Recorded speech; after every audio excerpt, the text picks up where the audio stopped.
Hello. Morning. Good afternoon. Good morning. Sa pangalan ko ng dakila Panginoong Hesus Kristo, isang mapagpalang hapon po sa bawat isa. Nandito tayo sa ikalawang bahagi na kung saan kanina nagkaroon tayo ng kamalangin. Ito yung pamamaraan na tayo yung nagsasalita ang Diyos ang tagapakinig. Sa Ebanghelyo naman, siya naman ang nagsasalita, tayo yung tagapakinig. Kaya para pakinggan yung panalangin natin, dapat pakinggan din natin yung sinasabi niya na nakasulat sa talagang sulatan na ipinagkatiwala sa mga nagpasa dito sa unahan at ipinaliwanag. Siguro, sulit na yung naunawaan natin dahil sabi ko nga doon sa sinundan ko, wala na akong sasabihin na upos na. Pero ang biyaya ng Diyos, hindi po yung upos. Patuloy na bumubuhos ang biyaya ng Diyos. Ngayon po, basahin natin muli yung mga aralin. Sabi sa ikalawang sulat ni Apostol Pablo sa mga Korinto, sa kapitulo 5, versikulo 1 hanggang 10. Sapagkat nalalaman namin na kung nasira ang aming bahay na tabernapulong ukol sa lupa, ay mayroon kaming isang gusaling mula sa Diyos, bahay na hindi gawa ng mga kamay, walang hanggan sa sangkalangitan. Di ba naalala natin yung sabi kanina? Ang buhay natin dito sa ibabaw ng sanglibutan ay katulad ng isang tulda o tent. Imagine natin yung tent, di ba, pag binuo natin. Kumplito siya sa mga kasuk-kasuan para lang tumayo. Ganyan tayo, kaya natin tumayo na mag-isa sa ating sarili. Pero dahil nga hindi siya nakabaon sa lupa at nakapatong na, ibig sabihin, may kahinaan. Kaya kung titingnan po natin sa ating sarili, hindi ba kinakailangan kumplito ang ating pag-aalaga ng ating katawan. Kasi po, hindi mo lang yan painumin ng tubig, kulangan lang. Di ba ano yung limit? 8 glasses of water a day. Uminom ka lang ng 7, anong nangyayari? Sabi niya, nakipagdandalan ka lang din sa kapitbahay mo ng 1 oras, kailangan mo na ng 3 basong tubig para gawing laway. Di ba? Hintuan pa lang yan, hindi pa yan nagsisiraan ng iba. Kumbaga, naubos mo lang yung halimbawa, pag-gising mo ng umaga na 7, nandiyan yung kumari mo, nakipagpintuan sa'yo ng 1 oras, kailangan mo na gumugol ng 3 basong tubig para gawing laway, ipang susupply doon para masakna dyan, kaya mo na, para makapagsalita ka na hindi na mamaos. Ganyan po yan. Ano pa? Hindi mo lang pakainin, nagpasan mo lang yung almusal, o kaya i-delay mo yung tanghalian. Ano mangyayari? Nagkaka-ulcer, nagkaka-hyper. Ano pa? Ano ang tamang oras ng tulog? Di ba ang tamang oras ng tulog? 8 hours. Sa mga bata, 10 hours. Sa mga may gulang na, ilan na? 3 hours. Lalo-lalo na kung yung katabi mo malikot, tapos humihilig pa, minsan ayaw mo nang matulog ulit dahil istorbo. Pero kung titingnan po natin, yung oras na nagbabago, kapag umiksik na, hindi na tumatama doon sa tamang sukat ang pagtulog, anong nangyayari? Nagkakaroon ng insomnia. Ano pa? Minsan pagka umaga, kahit hindi naman oras ng tulog, nakakatulog. Ano ba ang hindi? Lahat po yan may alarm. Pag kailangan mo ng tubig, sumisinok. Diba? Pagkutong, kumakain mo siya. Pag kulang sa tulog, umiikat.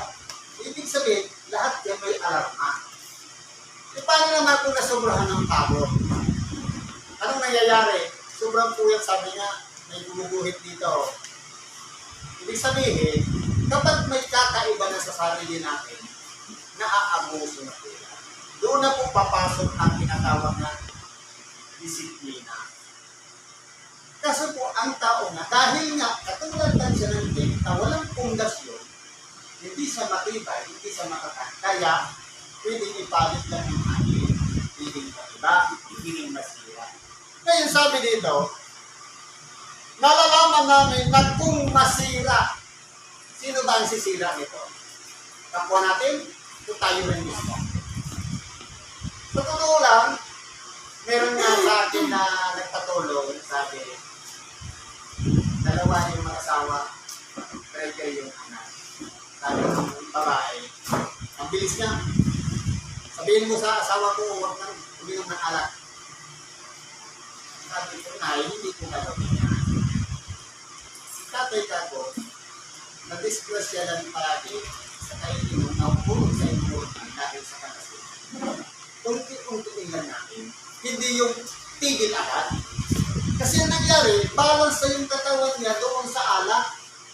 Kung bigla mong patitigilin, maninilaw na ito yan. Ang mangyayari niyan, mamamatay. Gusto mo natapos na namatay. Ayaw pa. O sige, hayaan mo siya na ang pusang tumigil sa kanya. Di ba ka?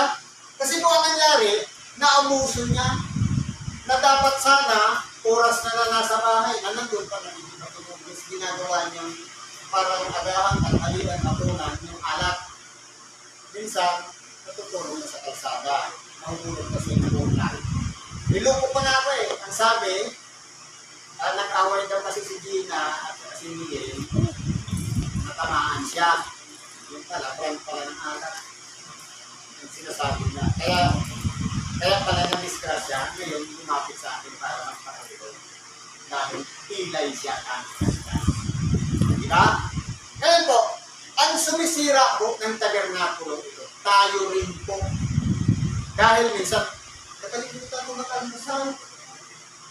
Minsan, sobrang kaabalahan, busy-busy, hindi na naalalang kumain. Minsan, oras na pala nang itutulog, dapat matulog na, gising pa rin dahil sa kakataroon, ng social media, ng mga video na walang katapusan. Ito lang po, tuloy-tuloy lang ang pang-upload niya, kaya hindi yan mauubos. Katulad din yan ng alak. Ang faktor niya, tuloy-tuloy. Kaya hindi po yan makakait, hindi po yan matutado. Kahit ang pinapamunood ng mga videos. Ngayon, tayo rin po ang sumisira nitong tabernakulo dito. Pero sabi dito, sapagkat tunay na sa ganito kami ay nagsisibig na nananasang mabilisan kami ng aming tahanang mula sa langit. Totoo po, minsan parang umaayaw na tayo sa pamumuhay dito sa ibabaw ng sanlibutan. Kasi kung titingnan natin, halimbawa ngayon, kung walang nailing ko siguro electric fan, siguro hindi natin kakayanin yung temperature dito. Pag nagreklamo ka, ang tawag ko, nagsisihibit.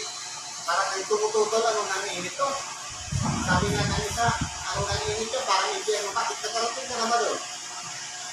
Sabi niya, kung ito kung pa sa bagay na hindi mo ka natin, dahil ang impyerno wala pa, na inihahanda pa lang yun. Kaya minsan mali-mali yung mga sinasabi ng tao, diba?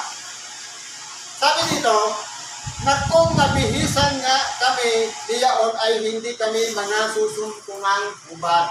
Totoo po, ang buhay ng tao dito sa ibabaw ng sanlibutan, parang, sabi nga, parang aso. Parang damo. Di ba kayong damo, minsan dumarating yung kagandahan niya, namukulat lang siya. Tapos dumarating naman yung pagkalagpas. Ganyan po ang buhay ng tao.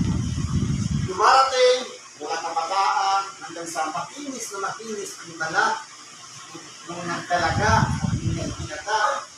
Siyempre, yung pinakamagandang buhay niya, yung dalaga at pinata, kaya nagkita sila, at kasawahan. Kaya nung nagkulubot na, at iba minsan pinapalitan na, naghahanap lang ng mas hindi kulubot. Kaya ang nangyayari po, okay lang sana kung bao, okay lang naman kung ano, ba't lang ang problema, nagkakasala. Dahil po, sa halip na ingatan ang sarili na hindi magkasala, nagkakasala ng Dahil, umitid ka na sa isa, naghanap ka pa ng isa, ibig sabihin, yung isa na yon, naging tatlo na kaya nagagawa ng pananalog na. Parang din yung pagsamba. Umitid ka, tuwing linggo, nandito ka. Tapos, kinumpitensya mo na yung linggo na yon, may labahan ka. Ano yung pag-amin ng Diyos ko doon? Yung Diyos na sinasamba mo tuwing linggo o yung labahan? Yung pa rin nagiging kahapon. Pananalo niya po yun. Kaya kung titignan po natin, yan yung spiritual na pananalo niya. Nagiging kaagaw ng Diyos yung mga trabaho natin sa ating mga labahan. Kaya po dito, tayo po ay nangasusumpungang hubad. Dahil po, kapag pinalid ka naman yung hangin, ang natitira niya, yung tent na lang, wala na yung dingding. Dahil nga, ito nga, nakatakip lang na to, kung tutusin, mahina ang talaga itong, ang matitira lang dyan, buto. Itaga, kung titingnan mo sa Ezekiel, bubuhin mo rin ng Diyos ang mga buto. At ang mga buto ay pagdudugtong-dugtongin at lalagyan ng mga litis. At lalagyan, babalutin ng lamang at sila'y hihingahan. Okay, babalutin ng balat at sila'y hihingahan muli. Ang hihingahan ng buhay at sila'y mga muli. Kaya po kung titingnan natin, inihalin tulad lang sa atin na kapag natanggal yung tabi o yung, kasi diba yung skeletal na, tapos merong trapal. Ngayon, kapag natanggal yung trapal, ang natitira dyan, ito na lang ito. Kaya kung titignan natin, kalansay na lang. Yan po inihahambing ang tao. Pero sabi dito, sapagkat tunay na kaming na nasa tabernakulong ito ay nagsisili. Totoo po, napakaraming mga dinaranas natin mga pag-ibig. Naranasan natin magutom, ang mapuyang, ang mapagod, ang mainitan, ang mamroblema, at sari-saring mga dumarating sa amin po. Minsan may mga dagot, yung mga mabibigat, na halimbawa, inaasahan natin buhay paghapon, tapos ngayon, patay na. Baga, hindi na nangyayari noon. Kahit ngayon, patuloy po yan. Sabi nito, kaming nasa tabernakulo ay nagsisibig na nabibigatan. Minsan kasi, sa totoo lang po, kahit yung kapitbahay natin may problema, iniintindi pa natin yung problema nila. Hindi naman natin problema, kaya nabibigatan tayo. Nakadagdag pa sa pasanin natin. Sabi niya, yung problema ng kapitbahay mo, sa kanila lang yun. Ang problemahin mo yung sa'yo lang. Kung paano pakainin ng pamilya mo, kung paano mo magkakatrabaho, kung paano mo ayusin yung buhay mo. Kaso, dahil nga meron na open ka sa kapo mo, at yung problema ng yung kapatid na hindi nasusolve, isinare sa'yo, kasama ka na sa nagpapasa ng problema niya. Kaya nangyari na nabibigatan. Dahil nga, sabi nga, kung nabibigatan ka, bitawan mo yan. Ito nang pasamin. Ano mo nang makilig? Kasi hindi na marunong magbitaw. Kahit hindi niya naman problema, pinoproblema niya. Kaya minsan, sabi dito, nagsisihibig. Saka na magre-reklamo kung nabigatan na. Sabi pa dito, hindi sa amin na nasa naming maling hubad, kundi nasa namin kaming magbihisan upang ang may kamatayan ay lamunin ng buhay. Ito po yung pinakalayunin ng Diyos kung bakit niya sinugo ang kanyang puso na anak ni Savior Cristo. Para, kasi po, kung titingnan mo mula kay Adam, hanggang ngayon, nagpapatuloy po ang kamatayan. Ibig sabihin, ang hangganan ng buhay, kamatayan. Sinugo ngayon ang ating dakilang Panginoon para pagtagumpalan ang kamatayan. Kaya siya ang naging naging pangunahing bunga ng pagkabuhay na magli sa mga patay. Di ba sinasampalatayan na natin si Kristo? Kung si Kristo na buhay na magli sa mga patay at umakyat sa langit, ang lahat ng nananampalataya kay Kristo, ganun din ang mangyayari. Kaya siya po ang naging una. Ibig sabihin, kung totoong nabuhay naman ulit si Kristo sa mga patay, at magkakaroon ng saysay yung mga nagpapagod dito sa unahan para magsalita na mayroong buhay naman ulit sa mga patay. Kasi kung hindi na buhay naman ulit sa mga patay si Kristo, ano pakinabang ng pinagdadaldal namin dito kung wala talagang pagkabuhay naman ulit sa mga patay? Naging Diyos si Kristo. Nagsasalita tayo, walang pinagbabatayan. Pero dahil nga ang pinagbabatayan natin si Kristo na buhay naman ulit sa mga patay, nandito po tayo. Pinapahayag natin, pinakampanya natin yung buhay na walang hanggan. Yan po ang layunin ng Ebanghelyo. Kaya, tunay na tayo, pagkamat tayo ay darating sa pagiging isang tuban, sa kamatayan, sa pagiging isang kalansay, mabibihisan po tayo ng tinatawag na buhay o kaya yung itong buhay na may kamatayan ay lalamunin ng buhay. Ibig sabihin, pagtatagumpay natin yan. Sabi nga doon sa Korinto, ang pinaka-kahuli-hulihang kalaban na nalagpasan ng ating kamilang Panginoon, walang iba ang kamatayan. Nagtagumpay po siya doon. Kaya nga siya nabuhay na mabuhay sa mga patay. At lahat naman tayo ay susunod doon. Lahat tayong follower niya at sumasampalataya sa ating dakilang Panginoon Jesucristo. Sabi dito, ngayon, ang gumawa sa amin ng bagay din ito ay ang Diyos na nagbigay sa amin ng patotoo ng Espiritu. Ito po. Kaya po yung mga tagapangaral, hindi po yan nagdadalgal lang dyan ng walang batayan. Ibig sabihin yan, yung patotoo ng Espiritu mula sa mga kasulatan na ipinaliwanag sa mga tagapagpahayag ng salita ng Diyos, iyon po ay patotoo ng Espiritu sa mga tagapagpahayag ng sa ganun, pagpapaliwanag mo nun, madali naman maunawaan ng mga tagapagpahayag.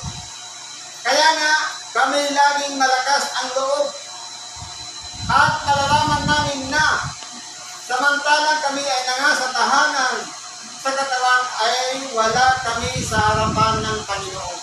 Kaya po, kung titingnan po natin, habang tayo nandito pa sa tahanan ito, o sa tabernakulong ito, dapat pakinabangan yun.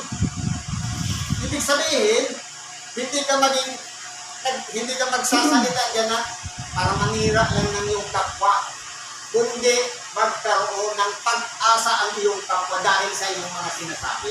Ito na yung Ebanghelyo. Na walang iba, ito yung tinatawag sa ibang kasulatan na tinapay ng buhay o tinatawag na salita ng Diyos. Ang pinaka-obligasyon ng tao dito sa ibabaw ng sanlibutan, sumunod sa Diyos. Ang problema, tayo po ay may katigasan ng ulo. Meron tayong pride, meron katamaran, meron tayong sariling ideya. Minsan nga, dagdagan lang ng kunti yung karunungan, mas marunong pa dun sa nagturo. Di ba yan? Kaya po dito, kung pag-aaralan po natin, ang buhay dito sa ibabaw ng sanlibutan, huwag natin sasayanin na bilig, halimbawa, tinawag tayo ng Diyos ngayon. Sabihin natin yung last year pa, tapos naglilingkod na tayo. Huwag natin yung sasayanin. Sabi nga niya na kung magpupwede, huwag tayo mag-absent sa kakaatin niyang pagsamba. Gawin natin perfect yan. Kasi kung titignan mo, parang kapag mag-absent ka ng isa, halimbawa sanay ka na sa isang pangapos mo, palagi ka na present, nag-absent ka ng isa, parang may kulang sa buhay mo na hindi nalugtuman. Kaya ngayon, ang gagawin naman ng Diyos dyan, hahanap siya ng isang tao, katuhan mo nga yan para magpalit. Diba? Yun ang ginagawa ng Diyos. Pinagsasama-sama niyo muli dito sa loob ng pinto ang lahat ng mga pinagawa niya. Kaya kung titignan po natin dito, mahal tayo ng Diyos. Kaya kung tayo man ay nakatira sa tabernakulo ito, dapat pakinabangan tayo ng Diyos. Yung tabernakulo ito gamitin natin sa paglilingkod, sa pagtulong sa ating kapwa. Ang mahabag tayo sa ating kapwa. Yun po yung importante dyan. Pero hindi na nangailangan na gumawa ka ng mabuti sa mga kapwa, may ganti agad. Ang reward po yan sa pagkabuhay ng mag-ulipas sa mga kapwa. Hindi pa kayo. Kaya, magpatuloy lang tayo. Sabi nga, yun yung pag-iimpok ng kayamanan sa langit. Yung katawa ng kabutihan sa ating kapwa. Pero kapag gumawa ka ng kabutihan sa iyong kapwa, walang kahaling sumpa, na tinulungan mo na, susumbatan mo naman sa ulit, useless din. Nagtulong ka pa. Dapat po na lang, hindi ka lang dapat ating ginawa. Sabi ito, sapagkat, ulitin natin yung size. Kaya nga, kami laging malakas ng loob at nalalaman namin na samantalang kami ay nasa tahanan sa pagkatawan ay wala kami sa harapan ng Panginoon. Dahil nga po sa pag-ibig, nauudyukan tayo ng Espiritu Santo para gumawa ng mabuti sa ating kapwa. Sapagkat nagsisilakat kami sa pamamagitan ng pananampalataya, hindi sa pamamagitan ng paningin. Kasi po yung pananampalataya, napakalawak po kasi yung meaning niya. Pag sinabi po kasi yung pananampalataya, sabi niya, paniniwala at pagtitiwala sa mga bagay na hindi nakikita. Si Kristo nakita ba natin? Hindi. Pero nagtitiwala tayo sa Kanya. At naniniwala tayo sa Kanya. Kumbaga, para kung pakiramdam natin, komportable tayo kapag kasama natin si Kristo. Pero hindi natin sinakita. Binabalita lang naman, di ba? Ipinitweets lang naman si Kristo, pero hindi natin siya nakita. Siguro marami tayong nakikita ng karikatura ng mukha ni Kristo. Ang iba nga yan, hindi naman talaga mukha ni Kristo na mahaba ang buhok. Ang pinakamukha talaga ni Kristo, katulad ng mga Pilipino na iputin. Dahil po ang mga Hudyo, sunog. Diba? Anong sabi sa ibang parte ng banal na kasulatan? Tansong binuli. Diba? May nakita na kayo na copperhead na sunog? Ganun ang kulay ng ating nakita. Kaya, kung lalagay mo doon na, sabi nga, yung nasa ipinato sa removing ng tao, malnourished na, bayad pa. Tapos papagumatin mo ng nabigat na kayanin kayo. Ipanday siya eh. Ang panday, maskulado. Anak ng panday o anak ng alluwagi. Eh siyempre, managtamal ang sa trabaho niya. Para buhatin niya ang cross ng bigat nun. Kasi Jose ng Arimatea na nagtumulong lang na magbuhat sa cross ni Kristo, hindi niya na kaya. Ibig sabihin si Kristo, maskulado, malaki ang katawan. Pero yung nakikita natin drawing, maputi na, parang puro nila at hindi naman talaga si Kristo. Tapos, kayat pa. Nung ipinako, ang ginumat niya yung damit, italat ang buto. Ibig sabihin, hindi na si Kristo.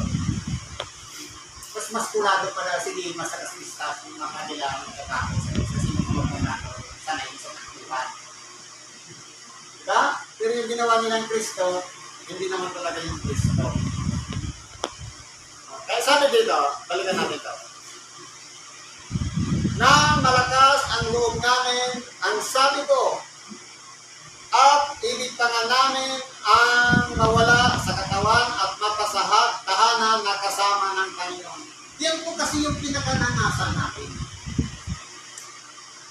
Ang gusto natin, mapalitan ito. Na ginagamit natin ito na katulad ng tabernakulo. Ng ano? Ng gusaling hindi gawa ng mga kamay. Ano ang pagkakaiba ngayon? Kumpara natin. Anong pagkaiba natin sa gusali? Ang gusali sa English, building. Ang building ay pundasyon. May footings yan. Puro yan ang bakal. Sabi nga, sabi ko, masari, matatag. May anhalo pa niyan. Puro stress. Sabi nga, mga kantiro. Pagkatapos yan, kumplito, may dinding, may pundasyon, may biga. Ibig sabihin makilay. kumpara mo sa akin, na nakapatong lang niya sa ibabaw, walang pundasyon. Mas maigi pa nga yung kubo at least, pinampakan niya yung bato. Yung tape, wala talaga. Kaya kung titignan po natin, malaki po ang pagkakaiba ng gusaling gawa niya na inihanda niya sa bawat isa sa atin. Kumpara sa pamumuhay lang natin dito sa ibabaw ng sanlibutan, na katulad ng itim, na madaling masira. Kaya, kung sa pamumuhay natin na ito, katulad ng ibig sabihin niya, madali lang magkasakit, madaling manhina, marupok ang katawan, madali kang mamatay. Pero doon sa gusaling inihanda ng Diyos, doon sa pagkamuhay ng Diyos, mamamatay. Matatag ko. Ibig sabihin, kahit anong mangyari doon, hindi na yung magiging. Yan yung katawan inihanda ng Diyos sa bawat isa sa atin na i-reward na walang kasiraan, walang kamatayan. Ang tanong, lahat ba tayo tatanggap no? Lahat. Mabuti o masama. Ang pagkakaiba lang, yung gumawa ng masama, may buhay na walang hanggang, doon ka naman sa walang hanggang parusa sa impyerno. At doon naman, sa gumawa ng mabuti, doon naman sa kanyang kaluwalhatian.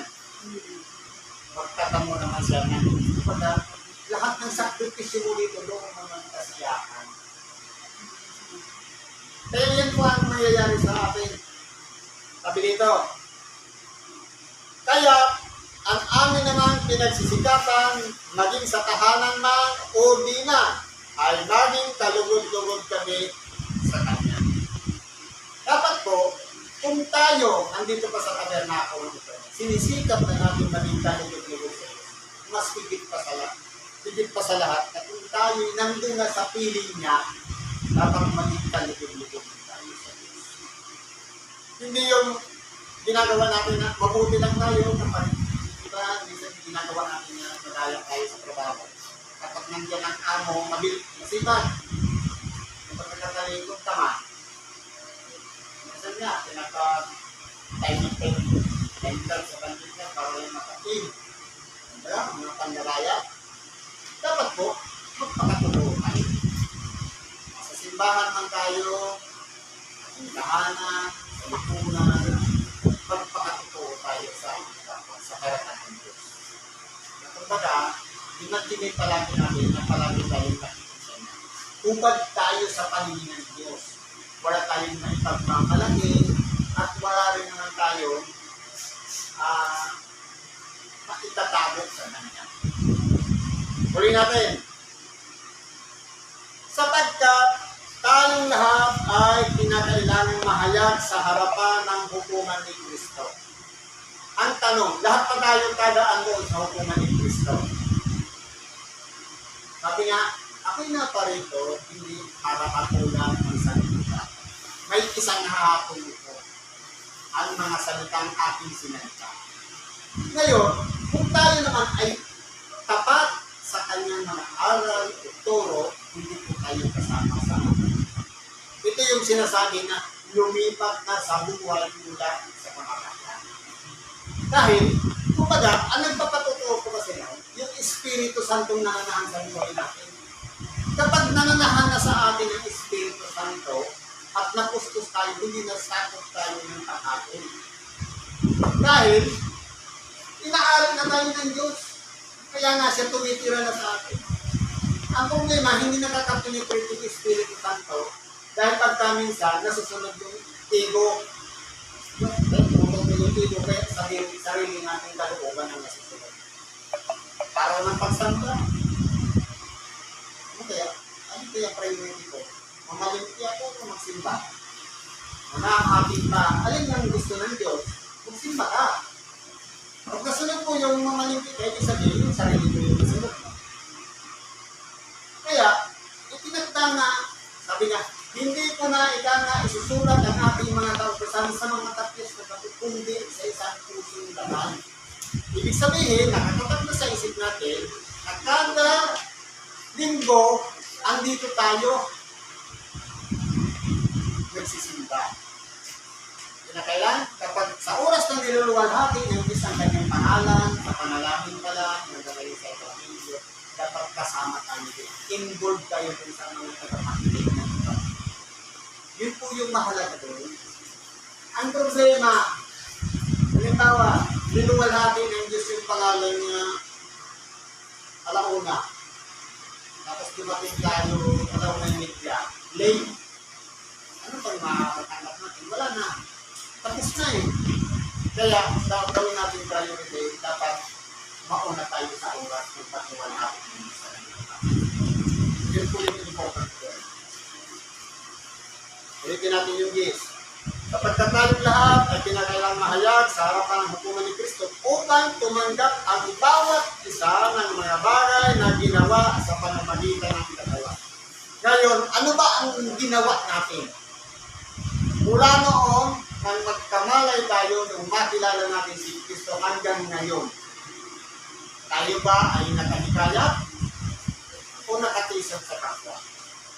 Tayo ba ay nahabag sa kapwa o nanlait ng kapwa? Tayo ba ay umibig sa ating kapwa o namuhi sa ating kapwa? Tayo po ang nakakaalam na.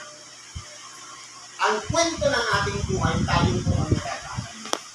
Kaya minsan, sabi niya, ang tao, pag maiibig ng Diyos, sabi niya dun sa Hebreo 12, kahit gaano magkalakas ang tao, sabihin pa niya na malaki katawan niya, mamatang siya. Kapag ginagalaw ang katawan, ginanghinaan, balik na naman sa panibig. Di ba ka? Karamdaman lang ng panghipo ang Diyos para ipakilala niya ang kanyang sarili na sa Diyos. Di ba ka?